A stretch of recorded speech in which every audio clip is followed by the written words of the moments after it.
Hello and welcome to Drug Diaries. I'm your host Kaushik Trivedi, and today we are exploring a topic that touches every single one of us: how our living environments impact our health, wellness, and longevity. In a world where healthcare often focuses on treating illnesses, we are shifting our lens to prevention and holistic well-being. And it all starts at home. The concept of lifespan housing is revolutionizing how we think about our living spaces, not just for aging, but for thriving at every stage of our lives. Imagine homes that adapt to our changing needs, promote physical activity, facilitate healthy eating, and foster social connections. These aren't just amenities, they are powerful tools for enhancing our health and extending our lifespan. And to guide us through this fascinating intersection of housing, health, and longevity, we have an exceptional guest with us today. I'm thrilled to welcome Scott Fulton. Scott teaches longevity and aging in place at University of Virginia and University of Delaware campuses. He is the president of the National Aging in Place Council and a member of the American College of Lifestyle Medicine. Scott is not just an expert, he's a pioneer who's reshaping our understanding of how homes can be designed to support wellness throughout our lives. His work goes beyond traditional notions of aging in place to encompass a holistic view of housing that promotes health and vitality for people of all ages. As a respected voice in the National Aging in Place Council and a frequent speaker on the concept of WellSpan, Scott integrates a wealth of knowledge and innovative ideas to our discussion. His approach brings together insights from various disciplines such as design, healthcare, technology, and community planning to create living environments that truly support lifelong wellness. On today's episode, we will explore how lifespan housing is redefining wellness, the key elements that contribute to health promoting homes, and how this approach could reshape healthcare and community planning in the future. We'll also get practical advice for those looking to create living spaces that support their long-term health and well-being. So let's dive into this crucial conversation about creating homes that doesn't just house us, but actively contribute to our health and longevity. Scott, welcome to Drug Diaries. Kaushik, thank you for the wonderful introduction. I think you've really captured our intent here very well, and hopefully we follow that path reasonably well. But yeah, it's the simple way I describe people is I really try to focus in at the intersection of health and how we tend to stovepipe everything in life. And that's a really critical intersection. And if we get that right, a lot of good things start to happen. So hopefully in our conversation today, we'll kind of bring both those together. I'm pretty sure. To begin with, Scott, can you start by telling us what inspired your focus on lifespan housing and how it differs from the traditional idea of aging in place? Sure. So maybe I'll kind of take the second part of that first. So when we say aging in place, most people's response is, I'm thinking about later life, I'm thinking about isolation, I'm thinking about frailty. That's just what everything has associations, and that's typically what we think of when we think about aging in place. The alternative, when we start to think about lifespan, now we're kind of bridging over the entire span of life, both from our early developmental years, our teens. Those are clearly different. What do we need during housing while we're at college, perhaps? And really taking that through. And when we do that, we start to look at housing in a forward-looking view throughout life. So what am I going to need in the next decade, which is kind of that time frame we typically think about. And so it's really reminding ourselves that we need to always be planning for the next decade and the one after that. And by the time we're at midlife, we really have developed a lot of experience, and we should be able to make some pretty good decisions. Culturally, we tend not to do that, though. So that's really where I try to lean into people, and they know the answers often. They just aren't necessarily thinking about them at a conscious level. And so it's really about how do we get the most out of our home, and that mindset of what is our home for? It's there to support us across our lifespan. So we start to look at the home as a tool to serve us in health and longevity. And is it doing that? And that's usually, once we get that mindset applied to it, we can start to see opportunities to maybe make some small or maybe big change. Sure. That's very well explained. And what do you see as the biggest opportunity or challenge when it comes to creating homes that support health and wellness across all stages of life? Well, there are lots of challenges. They aren't simple. One that comes to mind is we tend to want to follow what others are doing. Right? We are pack animals or herd Yes. animals that move in packs. So we tend to want to follow. It's in the nature. We can't have everybody leading, or that would just be chaos. And so then the question is, if we pause and ask, where is society leading us? Is it leading us to some place we want to be, or is it leading us to some place that maybe isn't really fulfilling what we would say is an optimal life? And certainly in, I would say, the Western culture, not in all countries, but the US is a great example of where it's been leading us in terms of health and longevity is not the place anybody aspires to. Right. So if we're answering that, asking and answering that question, it says our house is really an opportunity to give us better health and longevity. And so the other part of that is a really big one, is thinking about the location of our, not Hmm. simply the physical structure. We can build anything. We can modify almost any home to a significant degree, but if it's in the wrong location, we're throwing away a lot Yes. of valuable resources. So there's that question of, I may be in the right place for today. Doesn't mean I should move, but am I in the best place for a decade from now?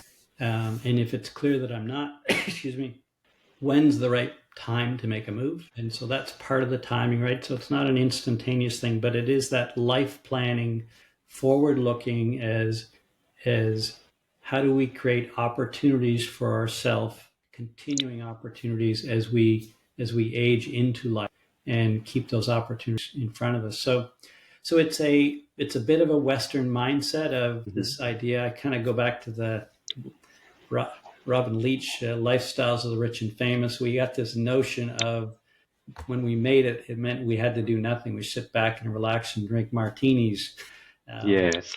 right? You're not going to find very many people who've been successful, in terms of what we call as famous, who lived a long Yes. life, who sat around living that lifestyle. They are busy people. They're on the go. They're doing a lot of really good things.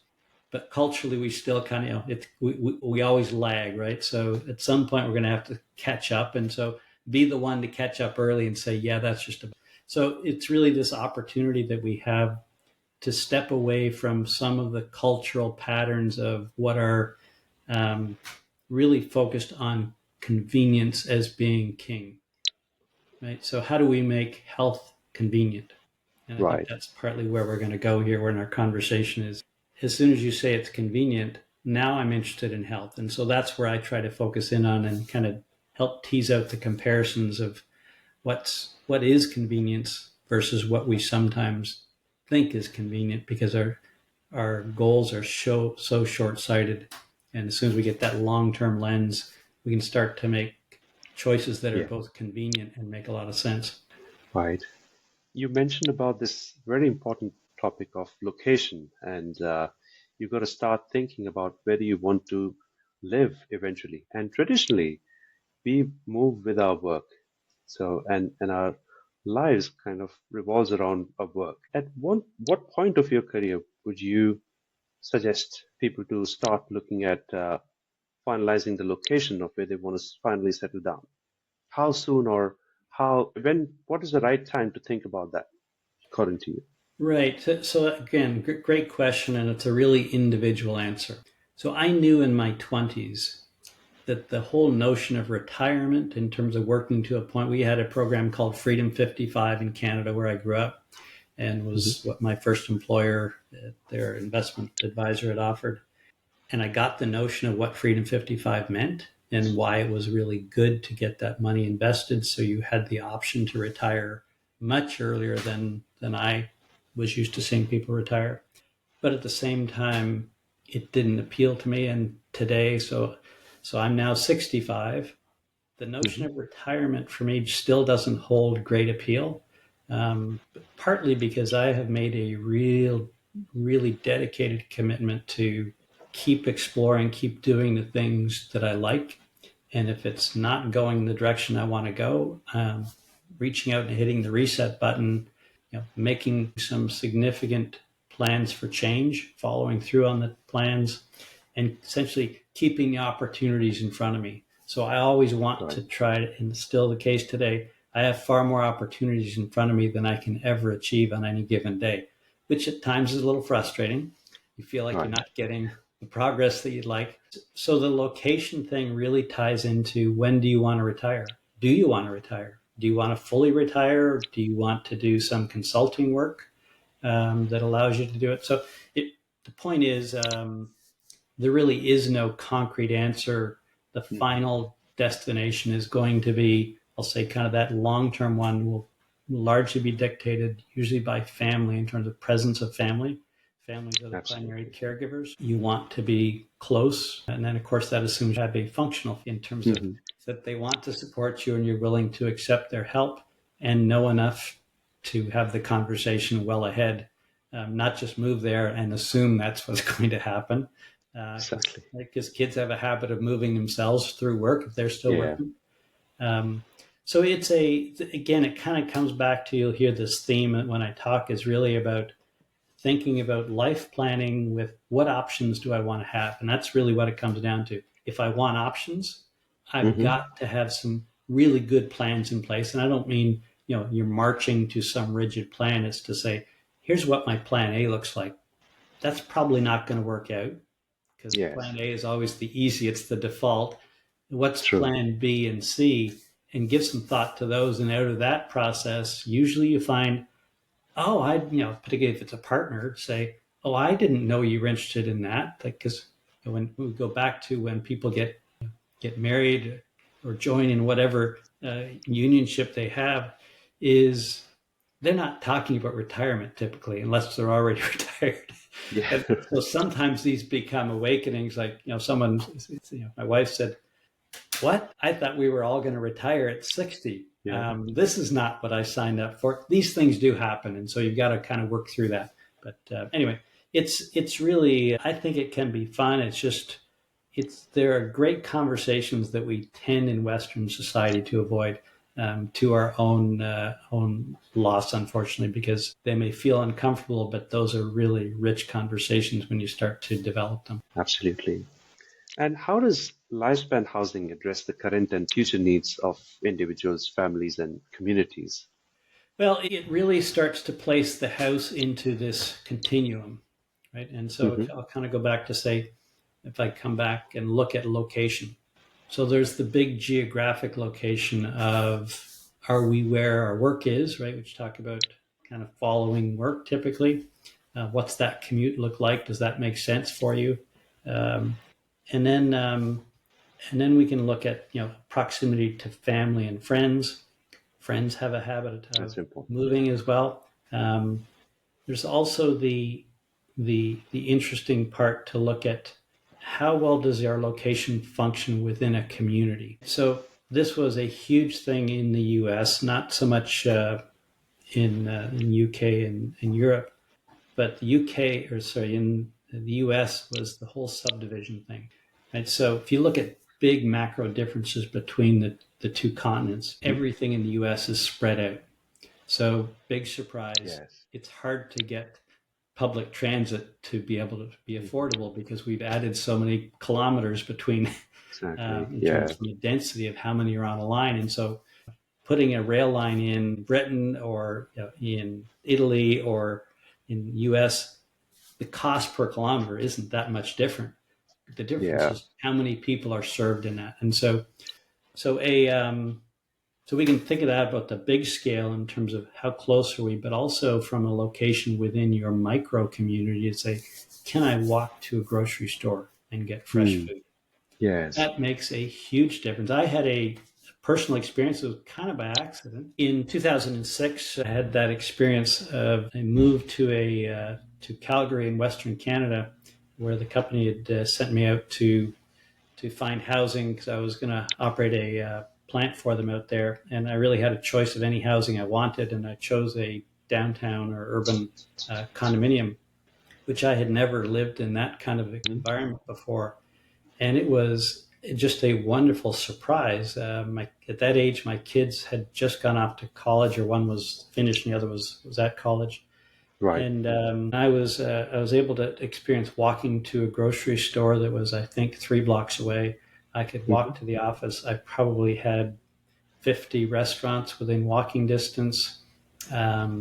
Entertainment was nearby, and I had a river that went by me. So Wow. I'm a triathlete, so I could go running along the river probably 100 miles in any one direction in terms of whichever way I went. So it really gave me a really positive experience of what urban life can be if you're in the right location. So it was a very safe location. It was a newer building, and it was just a really positive experience of trying some different things to understand that housing can take many forms, and it may not be the same type of housing that suits you best across your entire life. So that ability to try and experiment with some different things can really surprise us. So it's really a kind of when we think about housing and that community aspect. Yes. So that's why I say that proximity of things, it drew me outside. I spent very little time in that condo because there was so much. If I did, and it was a nice day, I wanted to be out on the balcony where I could see life happening around, and it was just great. So it really is that element of community. We maybe throw the word community around a little carelessly. It is so important, and we don't notice it until we've lost it. Yes. It's kind of like health. We kind of take it for granted until we lose it. And community is relatively easy to fix. It takes work to develop community and maintain it. Easier than sometimes health is to fix. So it's really is essential to health and longevity, because we will tend to follow the patterns of those who are around us. So if we're in a community of healthy-minded people who are getting out doors and say, yeah, let's go for a walk, let's go have tea and whatever at the cafe. Those are the kind of things that all those little things are insignificant on their own, but really add up. So this whole notion of where our housing is, I keep coming back to that. It's so important beyond just the physical aspect to it. So it's really, that's what adds the runway to life, adds more options to life. And then if the things that we invest in our homes are really the things that will add value, return on investment, when we think about adding value to our homes, and really add flexibility. Do we want our kids to be able to live with us maybe in later years, or maybe a sibling or a friend is going to come and live with us? Certainly in the US, we're finally seeing more multi-use and multi-generational housing starting to happen. Nothing like it is in other parts of the world. But we're also seeing retirement housing, which is intended to be shared. So we'll have 2 or 3 people plan to live together and share the costs and also share the chores, and essentially provide some companionship as we go forward. So it's I always try to encourage people, think beyond what you've done. As much as you think there's a whole lot you just can't know unless you've really explored and lived in many different areas. Right. I think the point that you mentioned about community is really important. And I read about this study, which is perhaps the longest study we have seen in the longevity space, aging and longevity space, which I think went on for about 70 years. And they observed participants and they tried to understand the reason which were responsible or were contributing for a healthier, longer lifespan. And they looked at a number of factors such as education and the type of food people eat and the ethnicity. And eventually it turned out that people who lived in communities lived longer. So I think you made a very pertinent point. Yeah, I think you're referring to the Grant study of men, which started in Boston out of Harvard, I think, initially to run it, that followed them over multiple generations. And it's kind of interesting. Many fascinating findings from that. But we can look at really any communities around the world and identify attributes that explain why they have greater, not just greater longevity. We like to choose longevity because we can as statisticians we can assign a number to it Yes. with more certainty than the quality of life or what's the happiness that the residents have. But it's it goes back to what I said at the start. Like we evolved using communities, we evolved as communities, and that's really how humans really work best, and that's how we thrive. Scott, in what ways do you think the housing market is evolving to meet the demands of a more health conscious aging population? Well, I think there are a lot of things beginning to happen, and again, it does vary depending on where you are in the world. I think out of Europe, there are traditional things that have been learned long ago. So I'm always reminded of which audience we're talking to. A wet room is not something that's common in the U.S., Yes. but in Europe, I can, or in Australia, there's places I can talk to people and they'll know what we're talking about. But I think in general, if I kind of step back and say the housing market is traditionally very, very slow to move. They don't even know what innovation means. Right. To them, innovation is incremental change, right? They're upgrading material. They're making small changes because it's an industry built on copy paste. Do what we did the last time. Only what are the incremental improvements we can make that we learned from the last one? In general, what I kind of try to focus on with people so I kind of work as a thought partner with people in the early stages of design. I don't do any detailed design work anymore. It's really around that big thought exercise around like the location. How do you find out if you're in the right location given your circumstances? But generally, some important attributes we'd see would be think openness and ease of flow. Right. Those work across cultures. There's no culture that doesn't apply, right? And it's not consistent with some of our older designs, primarily which were limited or designed that way because of either economics or heating requirements. We had to section everything off because we couldn't afford to heat the whole house. We could only heat the room that we were all huddled in during the daytime. So we're trying to do things, and we're seeing it slowly, is to start to remove barriers. So what barrier would you have in your life that makes your lifestyle better? You'd be hard pressed to come up with barriers that improve lifestyle. It doesn't matter what type of barrier we're talking about. We want access to things to be able to make it easy. And the same thing happens in our homes. So we want essentially remove as many of the barriers we can. The challenge, I think, and this is the housing industry, like every industry, they tend to be closed and they don't want outside help. I've actually made significant efforts in the U.S. to try to help the senior leaders in housing to try to think outside the box that they know. And they're very, very resistant. They don't want to. They just want to do what they know and they trust, partly because they've probably been burned because they didn't know. They tried innovation, but innovation is its own skill set. Yes. Innovation is very transferable, but within traditional industries is not common. So they are reluctant. But I think we're seeing changes happen. I would say some of the changes that are coming, we're kind of on the verge of them right now, will be some of the things around the technology that's happening. So robotics would be one. Robotics are not new. Like if you've been in manufacturing 25 years ago in automotive manufacturing, robots were already very common, doing a lot of very technical work. Right. The difference is now we're seeing those start to come into the home. So kind of coming back to the physical space is, how is a robot going to function in a home that's full of barriers? Not very well. So if you have barriers, it means the option of getting robots to do things for you and help you is going to be limited. You're going to be limited to ones that can only stay on one floor or be stuck. Lots of technology. So things like wearables, right?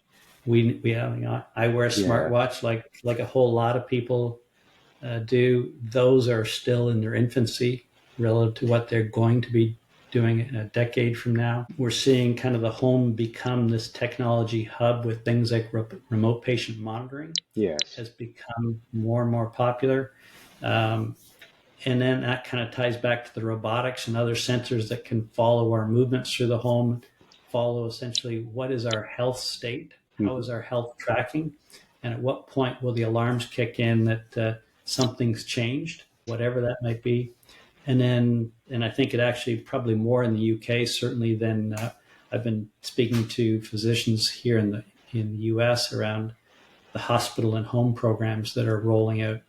Essentially, I think we're there now in the U.S. They've just about reached the cap on what they're prepared to build with brick and mortar hospitals, recognizing the cost of these facilities and senior facilities is to start to have more hospital and home programs, which again is bringing more technology into the home, more connectedness both within the home and with our community and our professional community around us. So long range, the housing market will eventually get Mhm. there, but for an audience like yours, who will be on the leading edge of these things, Yes. these are the things we should be planning for in anything we're thinking about doing on our home today. So even something as simple as a bathroom remodel. Okay, so how is technology going to come into my bathroom? And I'm not talking about cameras and those Yeah. sort of devices, but there will be other things coming into rooms in our homes that we're just not that used to. There's another innovation that I came across quite recently, which is about the invisibles technology. So I think invisibles are the devices that work like the Wi-Fi router at the back of the patient's homes, and they work on the principles of radio waves, and they track and monitor the patient's movements, or not the patient's, but people's movements uh, based on how the radio waves bounce off their bodies. So, which means that they don't even have to wear any gadgets or smartwatches, and it just tracks the movement of the patients. It tracks some statistics around breathing and movements and sleep and other patterns. So, and there are several trials that are going on to see how effectively these invisibles work. For instance, there's one trial going on for atopic dermatitis where they monitor how the patient sleeps through the night, and do they scratch during the night, and do they experience itch. And similarly, there are implications in conditions like dementia or Alzheimer's disease or Parkinson's and a lot of other instances. So I think that those innovations are going to be part of these new trends that we are seeing in smart housing.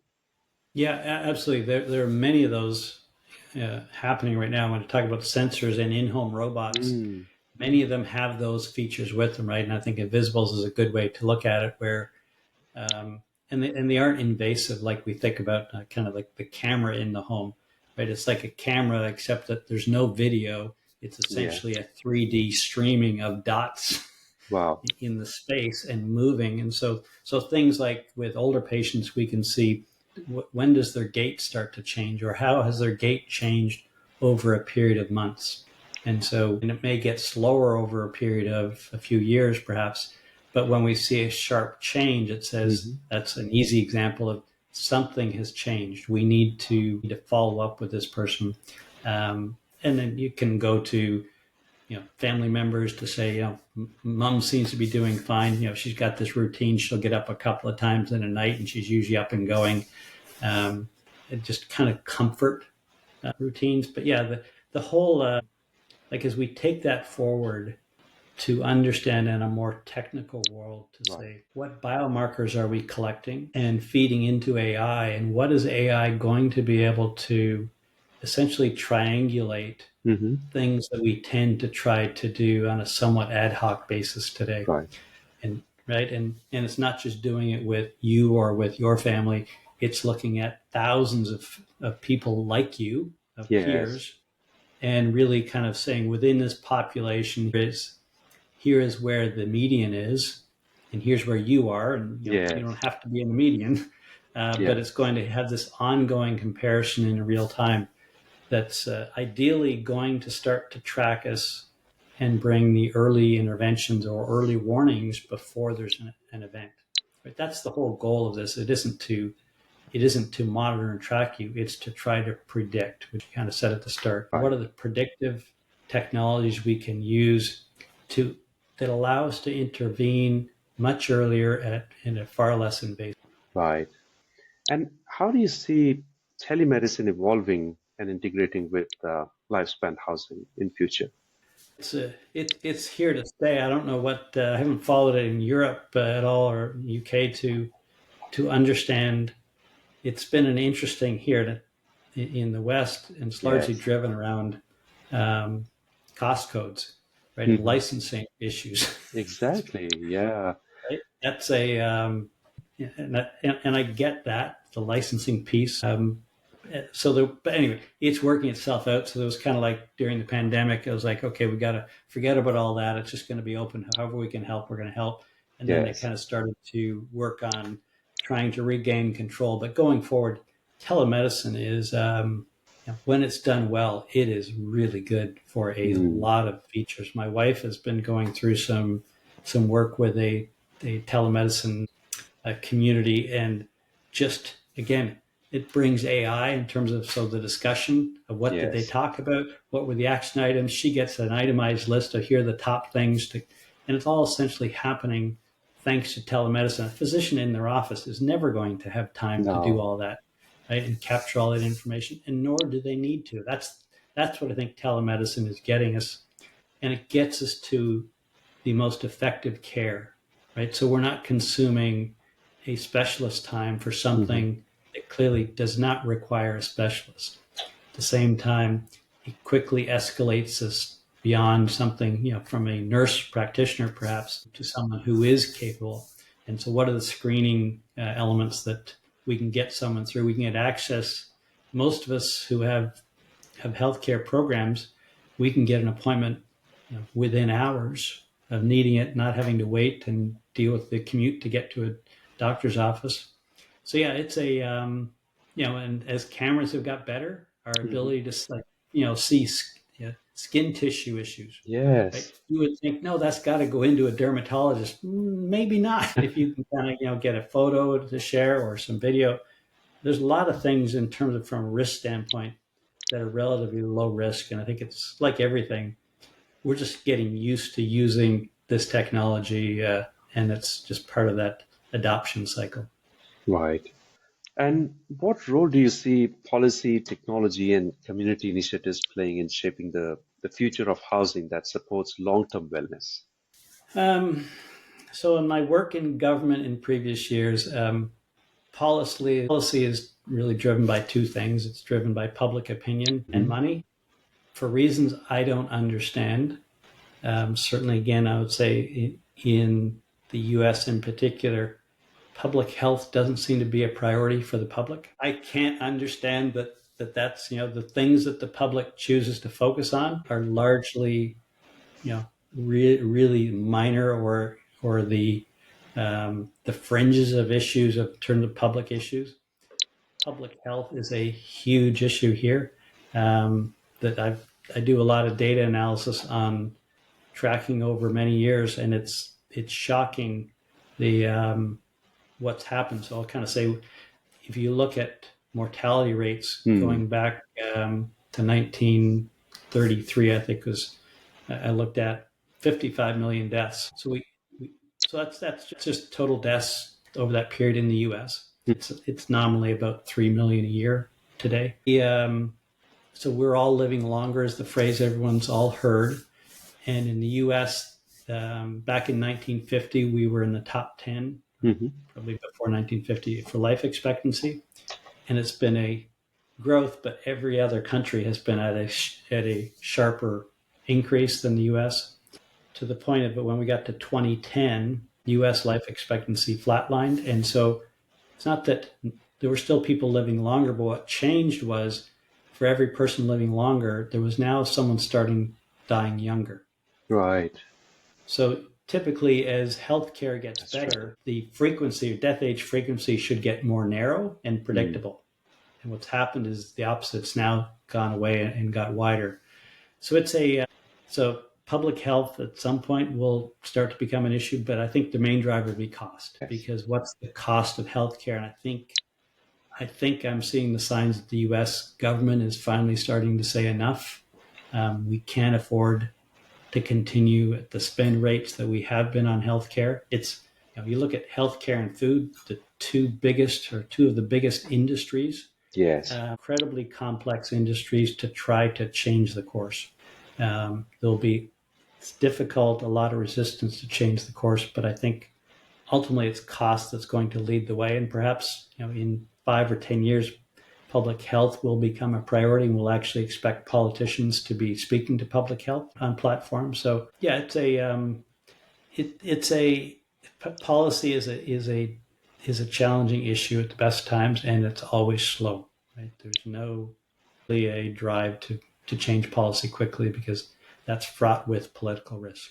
exactly. And I think it all boils down to uh, who pays for the innovation. And I think that's where all the innovators are facing a lot of challenges. And because there's no incentive for them to come up with innovative technologies, because once they come up with a nice innovation, they'll have to make a pitch to the insurers or to the authorities to make that innovation accessible by the patients. And the question is, who pays for that innovation? So yeah, that's an eminent topic for the healthcare innovation industry.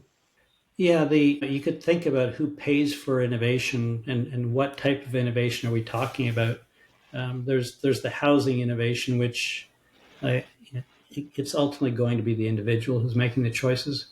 Um, there are, we've known the baby boomers were coming for Yes. decades. Like I talked about in my 20s, like because we knew the baby boomers, they were already born and they were already out working. Right? Yeah. We knew this balloon was coming, and what did the housing industry do to prepare for it? Not much. We'll kind of build more, but we want to make sure there's a lot of pressure because the more pressure is on the market, the more we can derive profits. You don't in the housing business, you don't want to have a surplus because that's an expensive nut to carry. But I think on the there is certainly on the in the biotech space. Right, again, I think largely individuals will be paying for these things, which is normal. Yeah. Innovation, it's always the early adopters who are going to pay the premium Yes. for like some of the nutraceuticals continuing, and I think we're starting to see a change in some of those will fall into the arena too. And I think part of that, like I'm part of the American College of Lifestyle Medicine, Mm. and what we're really seeing is this, I'll say this trifecta of understanding and being able to measure what lifestyle factors actually do in terms of their capability to change the course of disease, Right. whether it's to slow it, stop it, or reverse it, depending on the disease and how advanced it is. Um, how well AI comes in to provide essentially the precision medicine Yes. component to it, and then how much the individual is willing to do around supporting, once they know they have certain deficiencies or some vulnerability, Right. people inclined to act will act. Yes. But if they don't know and they can't have any way of tracking an improvement, that's kind of where we're at now. We have a lot of healthcare gurus telling people what they should do, but there's often it's very hard for someone to be able to detect a change. And even if they had a change, was it really that, or you did four other things at the same time? And which one are you going to choose to assign that benefit or the loss to, right? So, Exactly. I had something recently. I hadn't taken creatine previously, and I thought, yeah, I think I'll try this for a while. And it turned out I had a GI issue simultaneous. Well, Hmm. that's a potential side effect, but it really had nothing to do with it. So these are the challenges for the consumer to sort out, right? Every time they try something to know whether it was good or not, because they just don't have enough information to apply to it. Yeah. That's the change again. Once we get enough technology around us, we'll Hmm. now be able to triangulate these things and be much more certain around what's working for you, which will be different perhaps than what works for your partner or your kids or your neighbors, and get some better guidance where essentially the system learns from you and uses the population as a reference, but n equals one. At the end of the day, n equals one, and that's the number we need to take care of. Exactly. And for the audience who are listening into Drug Diaries, listening to you right now, and they are looking to plan their living environments for the long term, what are some practical steps or considerations that they should keep in mind? Well, I think the something that I talked about was that kind of openness and flow. But the reality is, particularly in our living spaces or habits that we do every day, it is really hard for us to be objective.